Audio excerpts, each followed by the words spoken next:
Une cérémonie, celle de distribution du prix du président de la République pour le rallye des sciences, était aujourd'hui à Nouakchott sous la supervision du président de la République. Une visite, celle du ministre du pétrole, de l'énergie et des mines à la mine, à Noisy. Et une inauguration, celle de la nouvelle station régionale de Radio Mauritanie, se trouve à Magama, au Gorgol, inaugurée par le ministre de la Culture, de l'Artisanat et des Relations avec le Parlement. Voilà pour les principaux titres de votre journal et c'est parti, Madame, Mademoiselle, Monsieur, bonsoir et bienvenue à votre 21h30, aujourd'hui exceptionnellement 21h32, nous nous excusons de ce retard apporté à la diffusion de ce journal.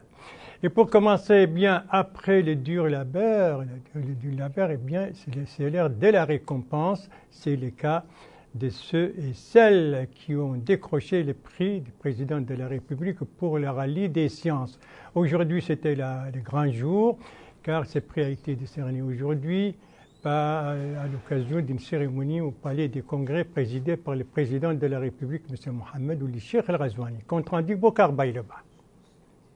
2017, le prix du président de la République pour les sciences vise à encourager l'esprit créatif et l'excellence dans les rangs des générations montantes.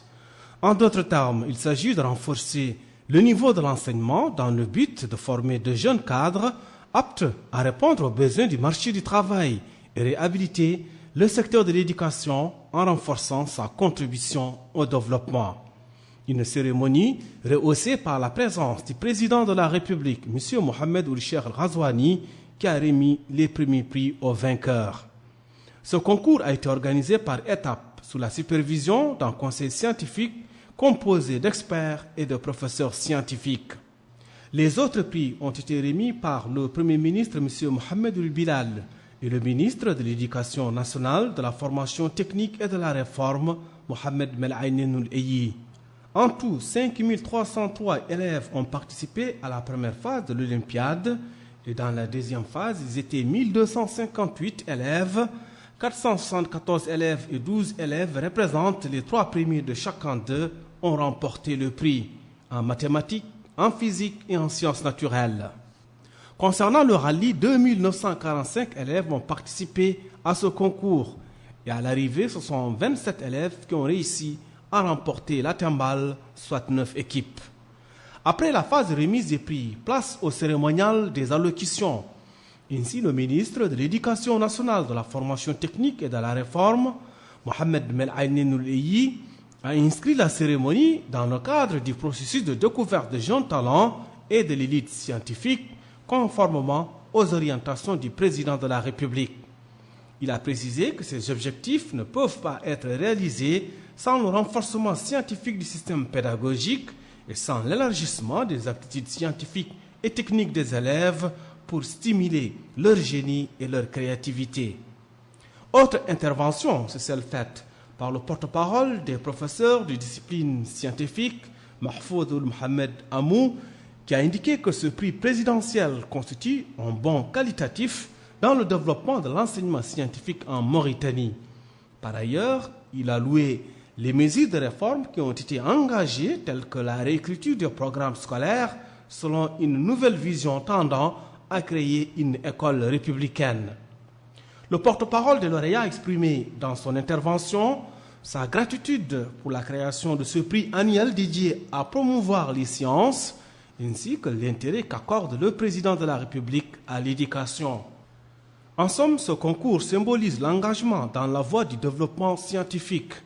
Il s'agit de promouvoir le système éducatif national et accroître les capacités des élèves dans les domaines scientifiques, ce qui est indispensable pour accompagner les exigences de l'époque. Voilà, donc c'était la cérémonie de distribution de ces prix du président de la République pour le rallye des sciences, cérémonie qui s'est déroulée sous la supervision, sous la présidence du chef de l'État. C'était ce matin au Palais des Congrès. C'est l'occasion de faire un rappel, de faire un retour sur justement ces prix, sur ces rallyes, sur les Olympiades, les disciplines, les participants et tout cela avec Abdoulaye Demeba. 36 élèves répartis en 12 groupes ont atteint la dernière étape de la 4e édition du prix du président de la République pour les sciences. Au finish, 3 sont sur le podium et ont été primés parmi les élèves qui ont pris part cette année à ces Olympiades. Les récipiendaires ont tour à tour reçu leur distinction des mains du président de la République, Mohamed Ould Cheikh El Ghazouani.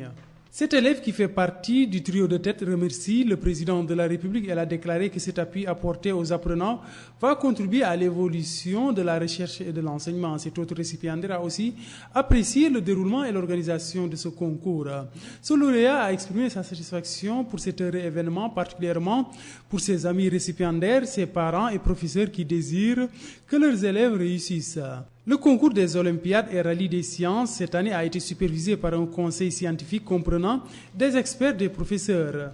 Il s'est tenu en 3 phases, ainsi 5303 apprenants ont pris part à la première phase, puis 1258 pour la deuxième et 474 candidats pour la dernière étape, ce qui a été couronné par 12 distinctions pour les récipiendaires, dont les 3 premiers pour les disciplines concernées, à savoir les mathématiques, les sciences naturelles et la physique, pour les candidats au baccalauréat, en plus d'un autre trio en mathématiques pour les élèves inscrits en 4e année du cycle secondaire.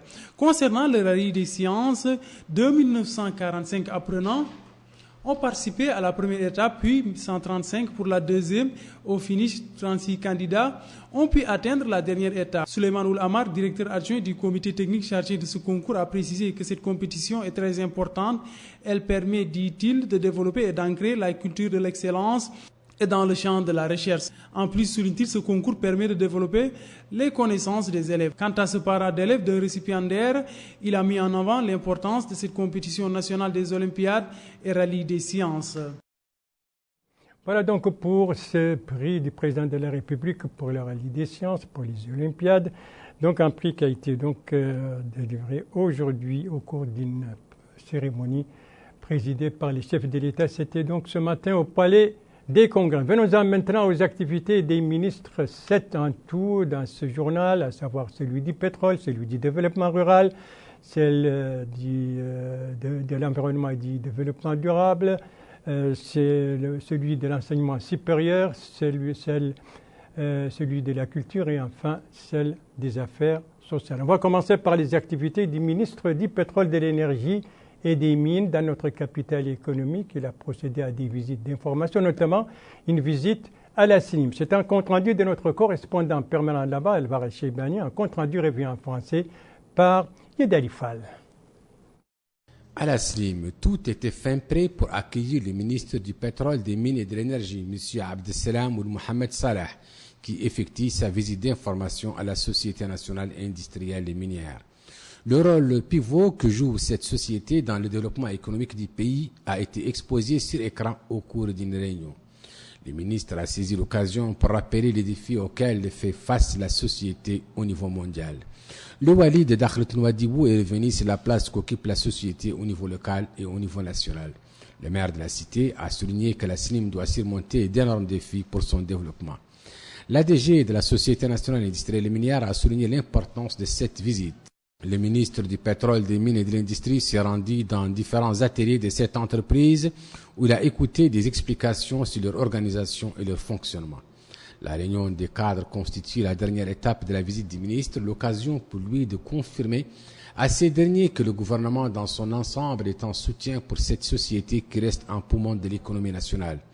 Il a cependant déploré la situation de la SNIM sur le plan international et appelé à un sursaut et une redynamisation qui ne peut se faire sans des cadres de la société. Plusieurs intervenants ont pris la parole au cours de cette rencontre. La visite du ministre du pétrole, de l'énergie et des mines donc à la SNIM à Nouadhibou. Pendant ce temps, à Nouakchott, ses collègues du développement rural et de l'environnement et du développement durable participaient à une célébration, la célébration de la Journée mondiale de l'alimentation, célébrée aujourd'hui, une célébration qui coïncide avec le 70e anniversaire de la FAO. Le thème donc de cette Journée mondiale de l'alimentation cette année, c'est cultiver, nourrir et préserver, ensemble agir pour l'avenir, un thème qui s'impose au regard des chiffres présentés par la FAO. C'est un compte-rendu de Bokar Baïlaba. Selon l'Organisation des Nations Unies pour l'alimentation et l'agriculture, FAO, près de 690 millions de personnes souffrent de la faim dans le monde en 2020, soit environ 10 millions de personnes de plus qu'en 2019. L'évolution de la pandémie du coronavirus et les scénarios de croissance économique laissent entrevoir la possibilité que 132 millions de personnes de plus souffrent de la faim au cours de l'année.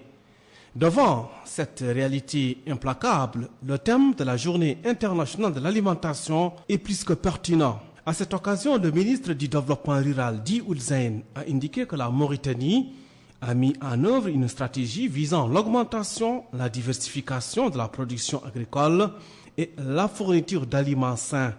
En d'autres termes, cette stratégie vise à réaliser la sécurité alimentaire, la croissance économique et la lutte contre la pauvreté en vue d'un développement économique et social durable dans le pays. La Journée mondiale de l'alimentation appelle à la solidarité mondiale pour aider les plus vulnérables à se remettre de la crise et pour rendre les systèmes alimentaires plus résilients afin qu'ils puissent résister aux chocs climatiques. On ne peut pas produire de manière durable si on ne préserve pas les ressources.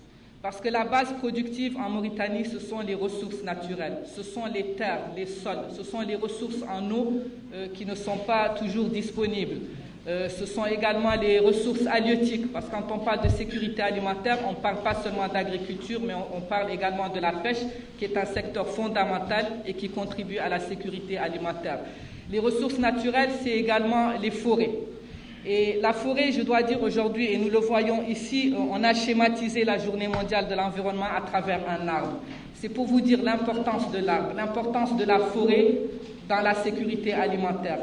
Parce que les terres ne sont productives que quand elles disposent de suffisamment de matière organique. Le rôle des agences onusiennes dans les efforts visant à éradiquer la faim et la malnutrition dans le monde a été également mis en évidence. Le constat que nous faisons aujourd'hui est que dans ce contexte incertain et instable, la nourriture est plus jamais essentielle à une vie digne, saine et productive. En réponse à cette crise sanitaire et en accord avec le plan de réponse du gouvernement mauritanien, le Programme alimentaire mondial a mis à l'échelle sa réponse de soudure. À partir d'août 2020, 150 000 personnes vulnérables supplémentaires ont reçu une assistance alimentaire et en cash. En parallèle, le PAM poursuit aussi son appui au gouvernement dans le cadre de la mise en place des programmes de protection sociale efficaces afin de mitiger les impacts économiques négatifs du Covid sur les familles déjà fragilisées par des périodes de soudure exceptionnellement longues. Cette célébration coïncide avec le 75e anniversaire de la création de la FAO, marqué par un contexte particulier lié à la pandémie du coronavirus, ce qui oblige la communauté internationale à avoir plus de solidarité pour faire face à ce fléau mondial. Cette année, on était confrontés à une nouvelle crise. Ce n'était pas la guerre, mais c'était Covid, qui a nous fait redistribuer et repenser toutes nos structures habituelles. Ça nous fait repenser et peut-être réorganiser aussi la structure de production agricole et aussi de préservation de ressources. Ce qu'on a vu, que les schémas habituels de production et de transport de produits ne peuvent plus marcher dans les conditions quand on est tous confinés et quand les frontières sont fermées. Et ça a aussi montré l'importance de réagir autrement, de donner plus d'attention à la production locale. Les activités commémoratives de cette journée se sont caractérisées par l'organisation d'une exposition à laquelle ont pris part certaines organisations et coopératives agricoles opérant dans la production laitière, la conservation et le conditionnement, ainsi que de l'industrie de transformation. La Journée mondiale de l'alimentation célébrée aujourd'hui sous le thème cette année de cultiver, nourrir, préserver ensemble, agir pour l'avenir. Voilà donc pour l'alimentaire et l'environnemental. Après cela, le pédagogique avec la clôture du projet d'accompagnement à l'incubation des laboratoires par l'enseignement à distance. Clôture de ce projet donc aujourd'hui à Nouakchott, une cérémonie de clôture présidée par le ministre de l'Enseignement supérieur, de la Recherche scientifique et des technologies de l'information et de la communication. Un compte rendu de Abdoulaye Demeba.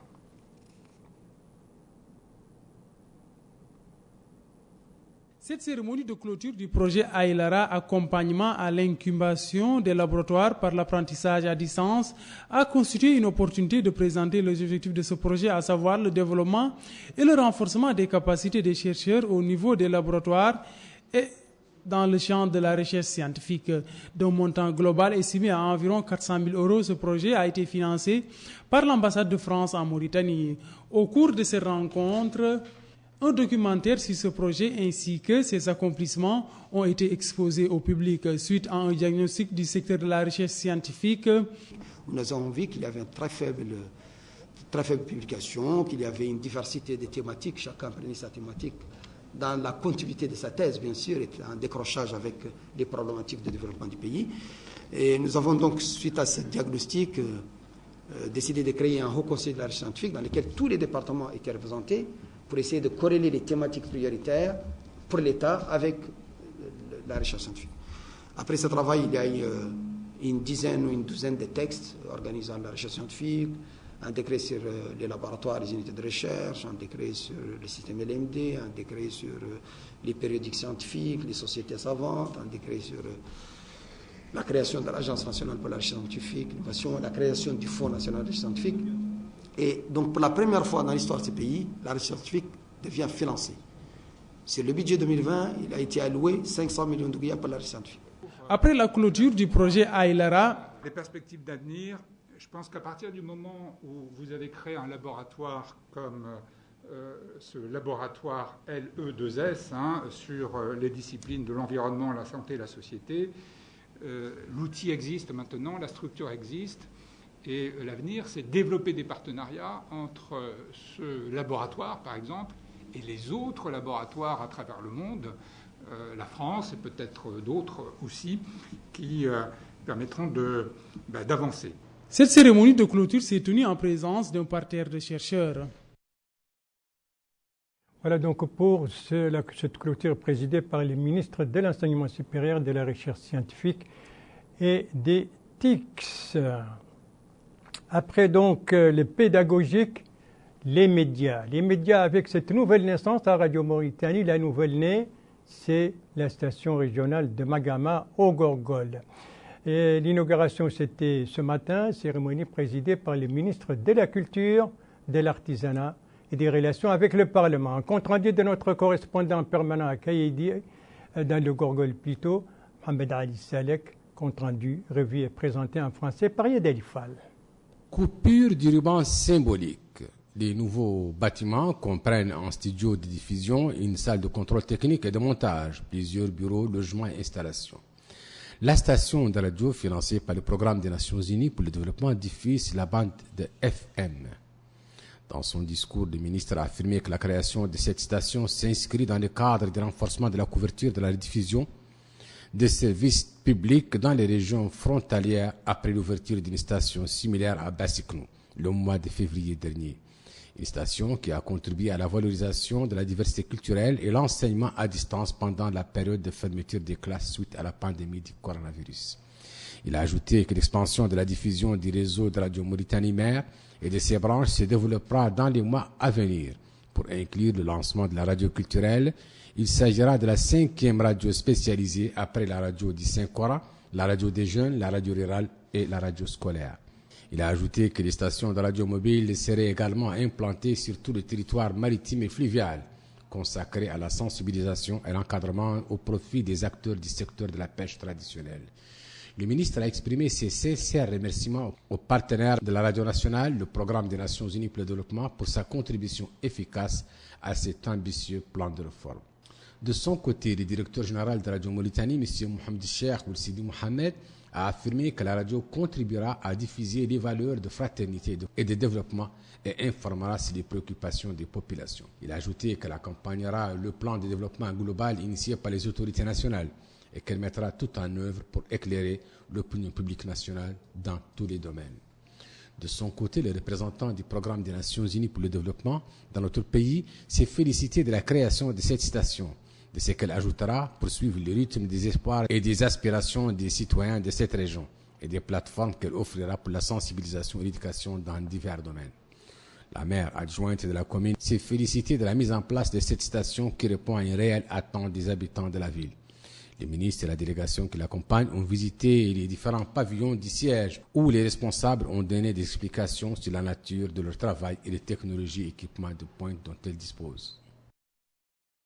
La toute nouvelle station régionale de Radio Mauritanie, donc la station régionale de Magama au Gorgol, inaugurée aujourd'hui par le ministre de la Culture, de l'Artisanat et des Relations avec le Parlement. Le ministre de l'Emploi, lui, était hier à Toujounine, ici à Nouakchott, dans le cadre donc du lancement des activités de certaines boucheries modernes. Donc c'était hier et c'est un compte rendu de Abdoulaye Demeba. Bokar Bayraba plutôt. Le chômage des jeunes est un cheval de bataille du ministère de l'Emploi, de la Jeunesse et des Sports. D'ailleurs, c'est tout le sens de l'inauguration d'une boucherie dans la Moukata de Toujounine, une manière de valoriser l'emploi des jeunes en obtenant financement à travers le PNIM et en collaboration avec l'AFD. Ainsi, le ministère de l'Emploi, de la Jeunesse et des Sports et celui du Développement rural se sont en effet entendus sur l'initiative d'un partenariat qui permettra la modernisation et le financement de 50 boucheries, secteur représentant un vivier d'emploi important. À cette occasion, le ministre de l'Emploi, de la Jeunesse et des Sports, Taleb Ould-Sid Ahmed, a indiqué que ce partenariat entre dans le cadre de la concrétisation des engagements du président de la République en faveur de la promotion de l'emploi et la modernisation du marché du travail, ainsi que la mise en œuvre de son programme prioritaire. De son côté, le ministre du Développement rural, Di Ould Zeyn, a mis l'accent sur ce genre d'initiatives et de partenariats qui répondent à la demande sans cesse croissante des jeunes, espérant que cette structure nouvellement créée répondra aux attentes des bénéficiaires. L'Ardaf Ma'atallah, président de l'initiative Khayrat Allah, a salué à sa juste valeur la mise en œuvre de cette structure destinée à contribuer à résorber le chômage des jeunes. En définitive, cette initiative s'inscrit dans le cadre des efforts de l'État visant à promouvoir l'emploi à travers la valorisation des métiers chez les jeunes. Voilà donc pour l'inauguration de cette nouvelle boucherie dans la Moukata de Toujounine, un partenariat entre le ministère du Développement rural et le ministère de l'Emploi, de la Jeunesse et des Sports. Dernière activité ministérielle, celle de la ministre des Affaires sociales, de l'Enfance et de la Famille. Elle était aujourd'hui à Riyad, Nouakchott Sud, c'est-ci dans le cadre d'une visite d'information et de prise de contact avec certaines mahadras et certaines coopératives féminines. Sur les étapes de la ministre, précision avec Abdoulaye Demeba. Madame Naha Mint Haroun Cheikh Sidiye, ministre des Affaires sociales, de l'Enfance et de la Famille, a débuté cette visite au niveau de la Moukata de Riyad par les locaux de ce regroupement féminin. Les membres de ces structures s'activent dans le cadre de la teinture et de la couture. Comprenant 88 coopératives, cette association de coopératives se déploie ainsi dans le cadre de la formation des femmes en teinture et couture. Ainsi, avec la pandémie du Covid-19, elles ont confectionné plusieurs variétés de masques qui ont été élaborés à l'aide d'outils artisanaux locaux. Par la suite, elle s'est rendue au niveau du Mahadra Mohamed Al-Hafez pour la mémorisation du Saint-Coran et des sciences de la Sharia. Elle s'est en outre rendue au niveau de la Mahadra Cheikh Suleiman Bal pour la mémorisation du Saint-Coran situé à Arafat. Le détenteur de cette Mahadra a ainsi remercié Madame la ministre pour cette première visite. Deux responsables de ce niveau au niveau de cette Mahadra, Abdoulaye Ould Mohamed Idriss, maire de Riyad, a apprécié cette première visite du responsable de ce département ministériel au niveau des locaux du regroupement féminin et Mahadra de la Moukata de Riyad. Ces Mahadra Fouti, dit-il, font partie de notre patrimoine et legs ancestral. Les responsables de ces Mahadra ont apprécié ce déplacement de Madame la ministre tout en espérant qu'il augure d'une nouvelle ère. Mohamed Saïd Bal, dénommé Sirajdine, président des associations des cheikhs des Mahadra Foutu, a souligné que les cheikhs de ces Mahadra accueillent plusieurs enfants et ont besoin d'être appuyés afin qu'ils puissent s'acquitter convenablement de leurs tâches dans le cadre de l'enseignement du Saint-Coran aux apprenants. Ces derniers, dit-il, ne se rendent pas au niveau des établissements d'enseignement et ne fréquentent que les Mahadra, d'où, dit-il, la nécessité de leur venir en aide. Madame la ministre était accompagnée durant ce déplacement par le secrétaire général de ce département ministériel, le Wali, de la wilaya Nouakchott Sud et Hakim de Sen Moukata.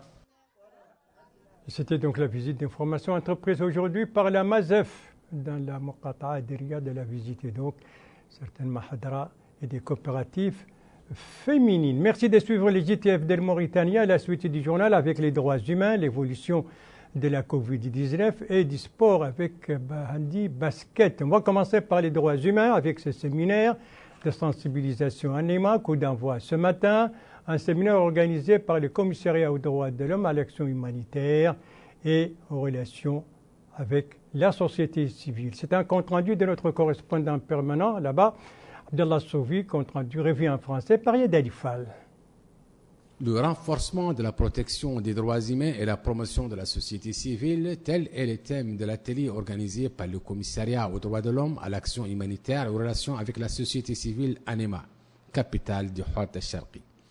Les acquis en matière de droits de l'homme ont été l'objet d'un exposé développé par le Commissaire aux droits de l'homme à l'action humanitaire et aux relations avec la société civile, qui a souligné au passage que la communauté internationale a reconnu cette avancée en élisant un autre pays membre du Conseil des droits de l'homme des Nations Unies.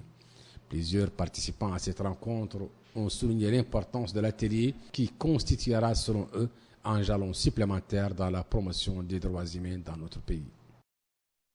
Voilà, donc c'est un séminaire de sensibilisation sur les droits de l'homme, la protection, et organisé par le Commissariat aux droits de l'homme à l'action humanitaire et en relation avec la société civile. Ça, c'était à Néma, la capitale du Houart-al-Sharqi. La page médicale de ce journal est consacrée à l'évolution de la pandémie de la Covid-19. Comment se présente la situation aujourd'hui? On va voir, voilà. On va commencer par les positifs. Il y a donc durant ces dernières 24 heures 13 guérisons, 18 nouveaux cas et 0 décès. Allah soit loué. Et quand on va vers le cumul des cas depuis le début de la pandémie, eh bien on voit en jaune. Il y a 7339 cas de la Covid-19, donc 7339 guérisons et malheureusement 163 décès. Après les médicales, les sportifs avec la 10e édition de la Coupe du Président de la République, ceci dans le domaine de handi basket. Coup d'envoi de cette 10e édition, c'était hier soir. 5 équipes prennent part à cette compétition qui dure 3 jours. 3 de Nouakchott, Tavrazener, Riyad et Dar Naïm, ainsi que 2 équipes venant de l'intérieur, celle de Nouadhibou et celle de Rosso. Match d'ouverture hier soir, Dar Naïm Riyad, donc match qui a été remporté par Dar Naïm avec 22-11. La finale est prévue pour dimanche prochain, donc le 18, à l'Institut supérieur de la jeunesse et des sports. L'organisateur de cette 10e édition, c'est la Fédération mauritanienne des sports des handicapés, ainsi que le Comité national olympique, ceci en collaboration avec le ministère de l'Emploi, de la jeunesse et des sports. L'importance de cette rencontre avec le président de la Fédération mauritanienne des sports des handicapés.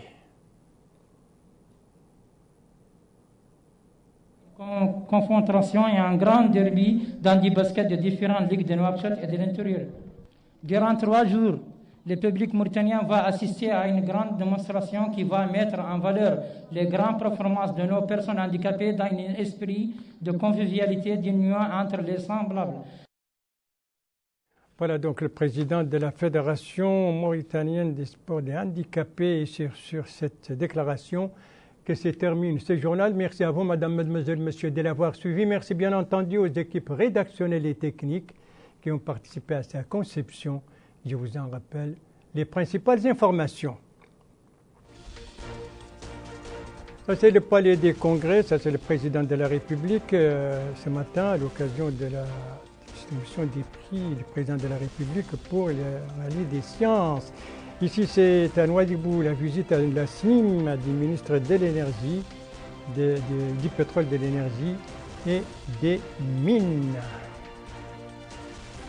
Ici, nous sommes à Magama avec l'inauguration de la nouvelle station régionale de Radio Mauritanie qui se trouve à Magama, inaugurée par le ministre de la Culture, de l'Artisanat et des Relations avec le Parlement. C'était ce matin. Voilà. Il ne me reste plus qu'à vous souhaiter une très bonne fin de soirée, une très bonne fin de semaine, bien entendu tout en restant chez vous et ne sortant que par nécessité. Et si vous sortez de la maison, lavez-vous bien les mains avec de l'eau et surtout du savon. Et n'oubliez pas votre masque et n'oubliez pas de respecter les distances sociales, à savoir au moins 1,50 m. Voilà des gestes barrières très simples et qui dépendent de chacun de nous. Et ce sont des gestes qui permettent de sauver des vies. Comme on dit, prenez soin de vous, votre santé est entre vos mains. Et si vous aimez vos proches, eh bien, pas d'approche et pas non plus de reproche. Sur ce, à demain, Inch'Allah, à la même heure, 21h30. Bonsoir.